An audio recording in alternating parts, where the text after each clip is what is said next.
कंठावरोधं विधौ स्वर्णं कुतस्ते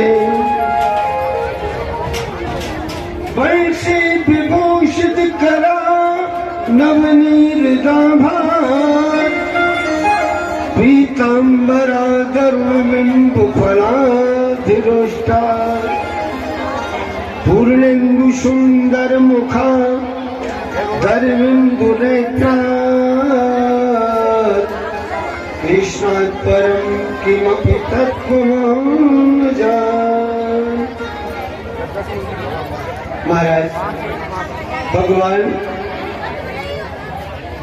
श्याम सुंदर को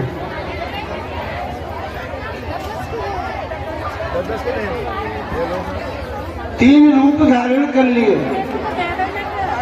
एक रूप से पुजारे के भगवान के मुखार बिंद में डाल रहे, भगवान की डकोला खाली कर रहे। ठाकुर जी आरोप रहे, आनंद पूर्वक गिरिराज जी का पूजन हुआ।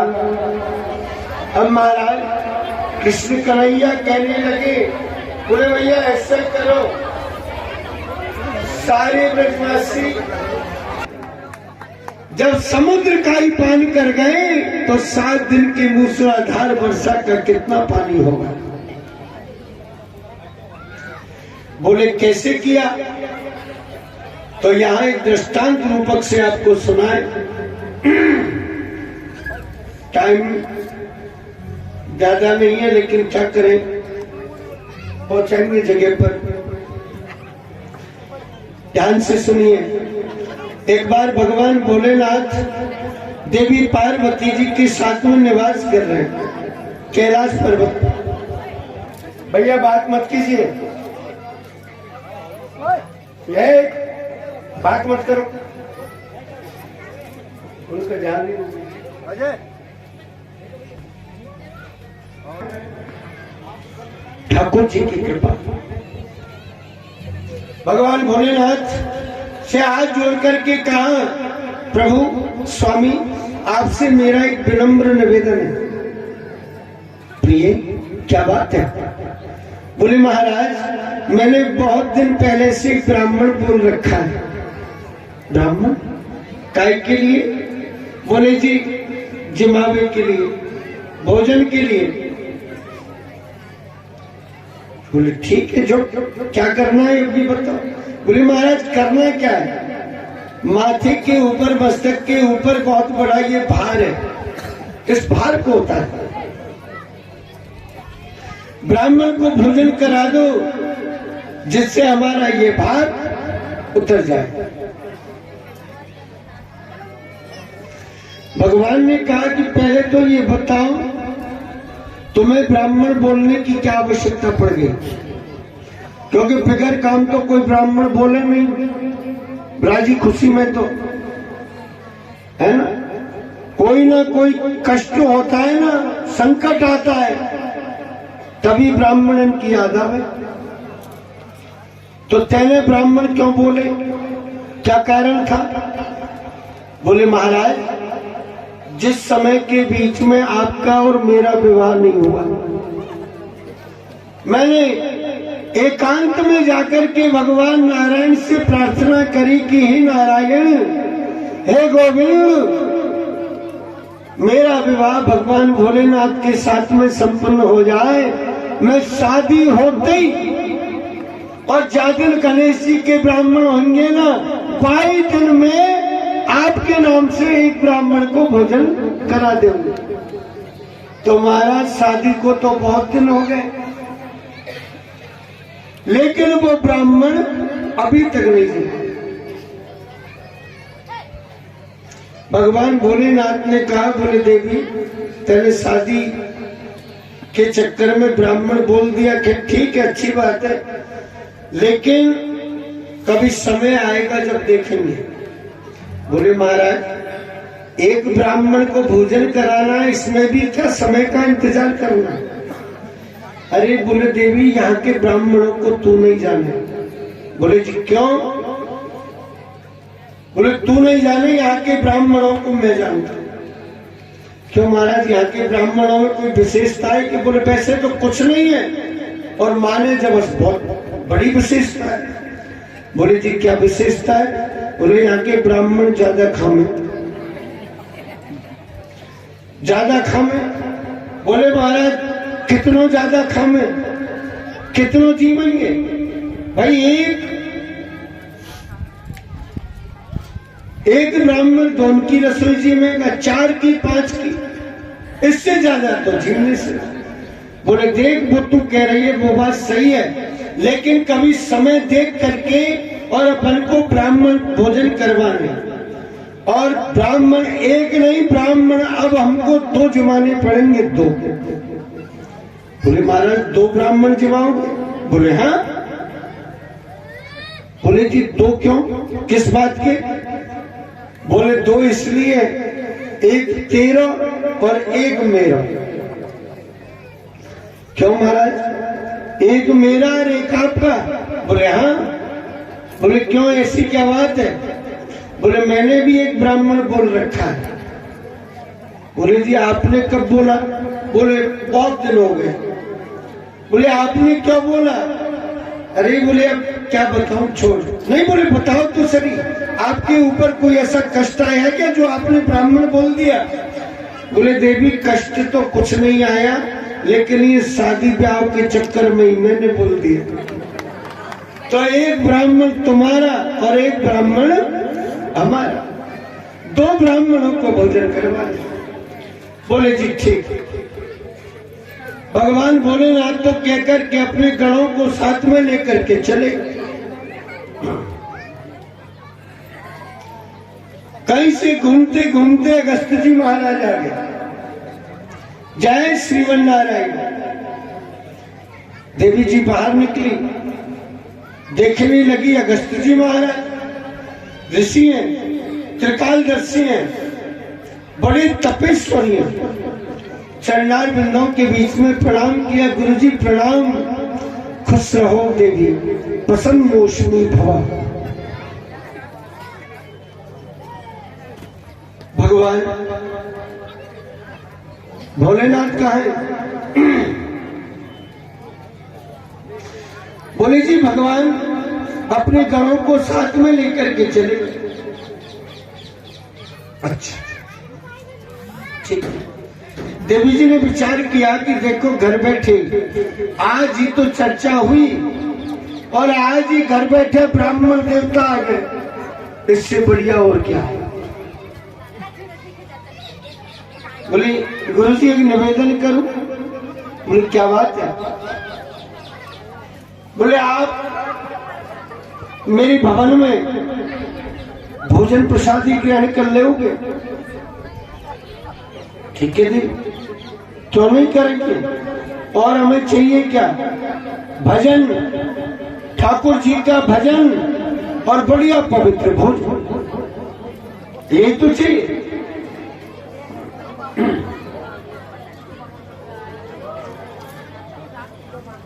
मेरे भाई बहन, तो बोले गुरुजी आपका निमंत्रण है आज का, और मैं अभी रसोई तैयार कर लूं। तो बोले देवी मैं गंगा जी में स्नान कर आऊं। स्नान करने के लिए चले गए, और जैसे ही स्नान करके आए, जब तक देवी जी ने रसोई की सारी व्यवस्था को कंप्लीट रखा, तैयार।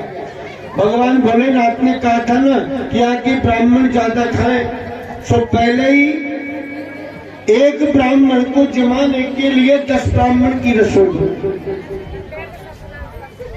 10 ब्राह्मण की रसोई कंप्लीट करी, सुरक्षित तरीके से ढक करके रख दिए। गुरुजी आ गए, आसन लगा दिया, बाजोट लगाई, जल भर दिया, सुंदर कासा परोस दिया, अनेक प्रकार के व्यंजन गुरुजी की थाली में परोस दिए। देवी जी ने तरह तरह के व्यंजन बनाए। क्या क्या? लड्डू, घेवर, लापसी, गतगला, सीरा तथा मालपुआ, पुड़ी, पापड़, पापड़ी, खड़बड़ी, सेवा, कचौड़ी, खड़ी, सागा, सुंदर रायता, दही बड़ा, सेवा, जलम, शीतल। अनेक प्रकार के व्यंजन बना दिए और गुरु जी के सामने परोस करके रख दिए। गुरु जी प्रसादी पाइए, प्रसादी ग्रहण कीजिए। गुरु जी ने ठाकुर जी को भोग लगाया और लगा भोग और स्वयं ने जीवना प्रारंभ किया। महाराज थोड़ी सी देर में सारे प्रसादी को जीव गए। अब देवी जी लामेर परोसे, लामेर परोसे, लामेर परोसे। एक डलियासी में 8-10 पुआ बच गए केवल, और सारी रसोई को गुरुजी साफ कर गए। अब बार बार में वो ऊपर से पर्दा डाल रखा, पर्दा हटा करके देखे और 2 पुआ निकाल करके अचक मचक ले आए। ले गुरुजी। गुरुजी कहने के लिए लगे, देवी पार्वती जी महाराज क्या कर रही है? बोले गुरुजी आपको परोस रही हूं। बोले ब्राह्मण जमाए का हंसी मजाक करे? बोले नहीं गुरुजी ब्राह्मण ही जमा रही हूं। तो बोले ब्राह्मण जमाए तो 1-1 2-2 का परोसे कैंटो भर के ला। अब कैंटो भर के तो जब परोसे जब हो जब बात तो मामला ही बिल्कुल एक बार में ही उठा करके ले आई। ले गुरुजी शीघ्रता से जीव गए। अब खड़ी रह गई, हाथ जोड़ करके कहने लगी गुरुजी अगर आपकी आज्ञा हो जाए, अगर आपकी आज्ञा हो जाए तो मैं रसोई और बना लूं। हाँ बोले खूब आराम से बनवे दे, धीरे धीरे, जल्दी का बात की है, तसल्ली से बनवे दे, कोई जल्दी नहीं हो। भोजन तो पेट भर के ही तो होंगे, थाली में से बीच में से थोड़ी उठा जाएगा। बोले ठीक है भाई। अब विचार किया देवी जी ने कि अब मेरे अनेक प्रकार के व्यंजन कौन बनाएगा। अब तो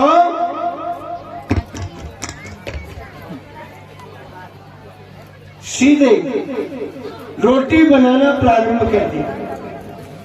महाराज थोड़े समय के बीच में अगस्त जी महाराज को जन्मावे के लिए माता पार्वती ने अगस्त जी को भोजन कराने के लिए कैलाश पर्वत के बीच में अपने आश्रम में 2 रूप बना लिए, 4 रूप बना लिए, 10 रूप बना लिए, 20 रूप बना लिए, 100 रूप धारण कर लिए, 100 रूप धारण कर लिए। जब 100 रूप धारण कर लिए तो महाराज अब चूल्हे रह गए इतनी दूर, अब परोसने के लिए खातक आवे जावे 10-20 रोटी दही ना, जब तक तुम परोस में गई अब तो चूल्हे पे सी। बोले ले गुरुजी, ये लो। गुरुजी ने भी अब थाली में रखना बंद कर दिया, अब तो डायरेक्ट कांटेक्ट हो गया। लाओ लाओ, अधर में ही रोटी को झेले और सीधे तो क्या हवन कुंड है, जो आ रहा है वही जा रहा है, जो आ रहा है वही जा रहा है। बंधुओं ज्यादा तो आपको क्या बताएं, लेकिन ऐसा कहते हैं कि रोटी में जल्दीबाजी में लग करके चिपक करके 10-20-50 तो लोहिया ही चले गए, लेकिन वहां पता नहीं लगा।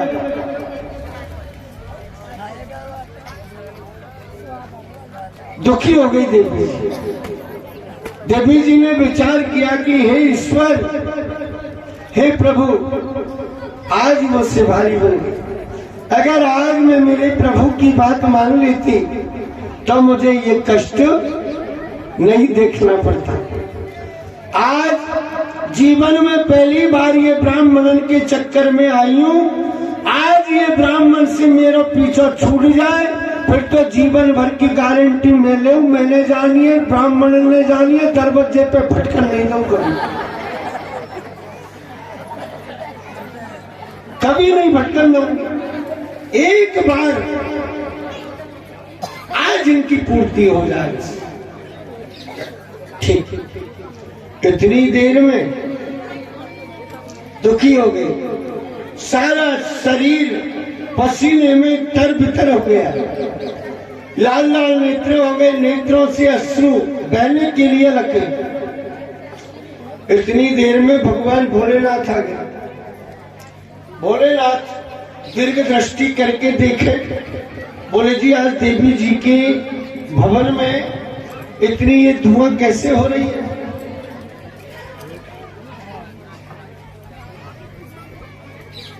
इतनी धुआं कैसे हो रही है?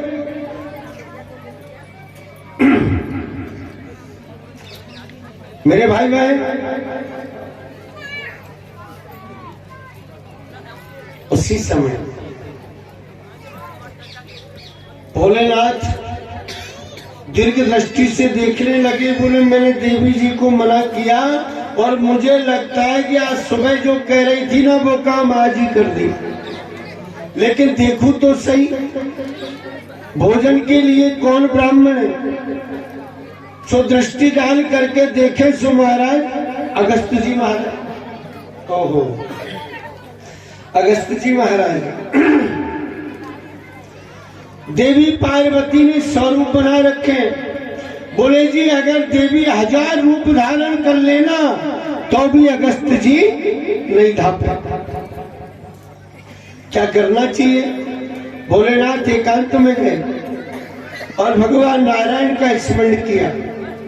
सो मेरे कृष्ण कन्हैया एक ब्राह्मण बालक का रूप धारण करके, पीली पीतांबरी पहन करके, पीली बगलबंदी पहन करके, पीर और पटका डाल करके, श्री धारण चंदन लगा करके और भोले बाबा के सामने प्रकट हो गए। बोलिए लक्ष्मी नारायण भगवान की जय। भोले बाबा ने कहा जय हो प्रभु। नारायण भगवान बोले भोले बाबा आज आपने इतनी जल्दीबाजी में कैसे याद किया? क्या बात है? बोले प्रभु जल्दीबाजी बहुत है। बोले किस बात की जल्दी है? बोले जी मैंने मना किया देवी पार्वती से, लेकिन पार्वती ने मेरी बात नहीं मानी और अगस्त जी को भोजन कराने के लिए बैठा दिया। अगस्त जी अगर ये पार्वती 1000 रूप धारण कर ले तो भी नहीं आए। बोले जी क्या करना चाहिए? चलो ठीक है प्रयास करेंगे, उपाय करेंगे कुछ ना, लेकिन आप ऐसा करियो एक रोटी मेरे हाथ में आनी चाहिए। बोले महाराज कोई ऐसा उपाय नहीं है कि जो बिगर रोटी के हो जाए? बोले ना एक रोटी चाहिए। चलो प्रयास करेंगे। बैठ जाओ भैया, बैठ जाओ। ओ भैया बैठ जाओ, यहीं बैठ जाओ, बैठ जाओ।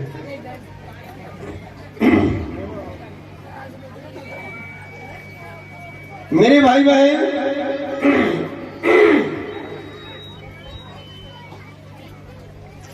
ठाकुर जी की कृपा,